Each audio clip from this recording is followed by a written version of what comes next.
তাদের অভিযোগ ছিল যে তাকে অপহরণ করে হত্যা চেষ্টা করা, যে কোনো জায়গায়ও নাই যে শফিক রেহমান সাহেব অথবা অন্য কেউ তাকে অপহরণ অথবা হত্যা চেষ্টার কোনো একটা সাক্ষীও বলতে পারে নাই। ৭৯ বছর বয়স তখন উনি 10 দিন রিমান্ড খেটেছেন এই মামলায়, এবং তার সাথে কিছু পুলিশ অফিসার যোগ হয়েছিল এই মিথ্যা মামলাটি সাজানোর জন্য। বাংলাদেশের বিখ্যাত শিক্ষিত সজীব ওয়াজেদ জয় সহ আওয়ামী যেই ষড়যন্ত্রকারীরা যেভাবে মানুষকে মিথ্যা ও হয়রানি মামলা দিয়ে ভুগিয়েছেন, তার একটি মামলা হচ্ছেন এই মামলাটি জনাব শফিক রেহমান এবং জনাব মাহমুদুর রহমান সহ এই সিনিয়র সিটিজেনেরা এই মামলায় আসামি হয়ে দীর্ঘদিন রিমান্ড এবং কারাভোগ করেছেন।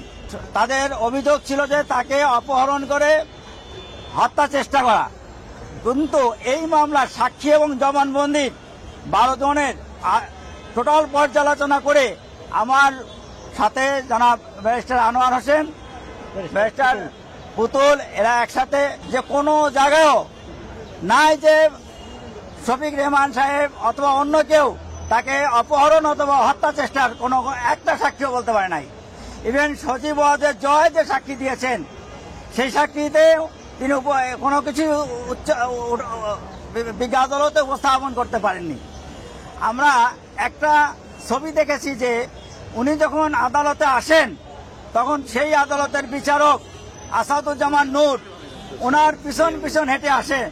এটা পৃথিবীর ইতিহাসে আমার জানা মতে প্রথম। আমরা এই মামলায় আপিল শুনানি ছিল, ওনার বিরুদ্ধে 5 আর 2 বছরের 7 বছরের সাজা, এবং সেই সাজায় আপিল শুনানি করেছি। আমরা বিজ্ঞ আদালতকে বোঝাতে সক্ষম হয়েছি যে টোটাল মামলাটাই ভেগ এবং ষড়যন্ত্রমূলক এবং মিথ্যা, এবং তার সাথে কিছু পুলিশ অফিসার যোগ হয়েছিল এই মিথ্যা মামলাটি সাজানোর জন্য। ৭৯ বছর বয়স তখন উনি 10 দিন রিমান্ড খেটেছেন এই মামলায়। এই জন্য আমরা শুধু এই মামলায় ওনার খালাসি চাচ্ছাবো না, সেই সাথে আশা করব যে সমস্ত ষড়যন্ত্রকারীরা ওনাকে এই ষড়যন্ত্রের শিকার করেছে, হয়রানি করেছে, তাদের বিরুদ্ধে বিজ্ঞ আদালত সঠিক এবং ন্যায় বিচার করবেন এবং তাদের বিরুদ্ধে একটা আদেশ দিবেন, যে আদেশে তাদের বিরুদ্ধে আইনানুগ ব্যবস্থা নেওয়া যায়।